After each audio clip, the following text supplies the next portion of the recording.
Jæja, þá erum við komið hérna aftur og nú ætlum við að pröfa að gefa hólfi nafn. Sem sagt, við ætlum að taka þessa hérna tölu sem þýðir hérna samtals og við ætlum að láta hólfið sem samtalstalan hérna úr F-dálkinum, við ætlum að láta hana heita samtals. Í staði fyrir eins og hún í dag, ef við smelli hérna á, þá sjáum þið, hún heitir F14. Við ætlum að láta hana heita samtals. Og þess skýrir sig bara á eftir út af hverju þetta er. Þetta er sem sagt önnur aðferð við að gera þetta hérna. Þetta hér eins og við notum fasta tilvísun. Eða að við getum notað aðferðina við að festa hólf. Gefa hólfi nafn, fyrirgefið, já, og festa hólf. Þetta er rauninni að festa hólfi. Ég gleymdi í hinu myndbandinu, þá gleymdi ég að leggja saman prósentutöluna sem átti að koma hérna niður. Ég ætla að gera það bara núna snöggvast svo þið sjáið. Hér nota ég bara summunhnappinn aftur og þá fæ ég 1. Og það er af því eins og áður, þá var þessi hérna tugabrót. Þannig ég þarf að breyta henni í prósentutölu, alveg eins og hitt, sem er hérna fyrir ofan. Og ég fór löngu leiðina með því að nota hérna format cells, með því að hægri smella og nota format cells. En það er auðvitað hægt að fara hér líka og nota prósentumerki sem er hérna upp á, hérna, í listanum hér. Þannig ég smella það og þá sjáu þið, ég fæ 100% hér út úr þessar hérna tölu. Ef hér kæmi 110% eða 120, 107 eða eitthvað, þá er eitthvað vitlaust hérna inni. Vegna að þetta getur aldrei orðið meira en 100%. Ok, látum það duga og nú skulum við fara hérna yfir í hvernig við ætlum að gefa þessu blessaða hólfi nafn og til hvers. Nú vel ég ætti að byrja á því að setja þetta í blokk. Nú er þetta komið í blokk, þessi 2 hérna. Og ástæðan fyrir ég setja þetta 20 í blokk er að ég þarf að nota þetta yfir í þetta. Ok,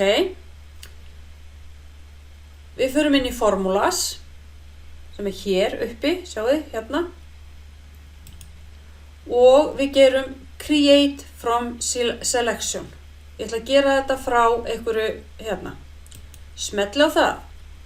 Og það sem hún segir þá, hvaðan ætla ég að gera, ég ætla að taka úr vinstri frá left column, sem er þessi hér, hann er til vinstri. Ef ég ætla að taka þennan hérna fyrir aftan, að þá hefði ég væntanlega merkt það og þá myndi hún koma með það. Þannig ég geri OK. Og núna, ef ég smelli á F4 hérna, nei, F14 hérna, þá heitir hann ekki lengur F14, sjáu þið, hérna. Nú heitir hann samtals. Þessi hér heitir hins vegar F14 því það er ekki búið að skýra hann. Þessi hér heitir samtals. Og ég ætla að leggja saman þessar tölur hérna, byrjum á því og við förum aftur hérna í home hnappinn og gerum summuna og þá stendur hérna að þetta hér er samtalan sem ég ætla að nota. Og eins og þetta var að sama hérna, ég ætla áfram að deila hér með, ég ætla að deila í 150.000 og ætla að deila með þessar hérna tölur sem er hérna í samtalsdálkinu. Þannig ég fer eins og áður, ég geri þetta hér vel töluna sem ég ætla að deila með, set deilingamerkið og skelli mér hérna í samtals. Og þá sjáu þið hvað kemur hér í formúluna, þá stendur F2 deilt með samtals, af því það er það sem ég er að nota.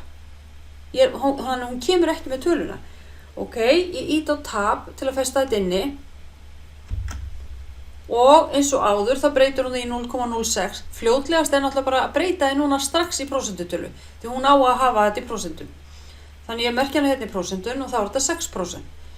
Nú ætla ég að draga þetta niður. Ef ég hefði ekki merkt þetta hérna hólf sem samtals, sem ég er að breyta hérna núna, nú er ég búin að segja henni það.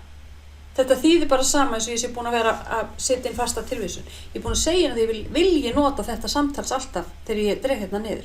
Þannig að nú á hún að gera það. Ef ég hefði ekki gert það, að þá fær hún eins og villan sem kom áðan, að þá fær hún hérna í F15, F16, að því það er það sem Excel venjulega á að gera. Þannig nú skulum við prófa bara hvað gerist þegar við drögum þetta hérna niður. Ok. Bara eins og smurt.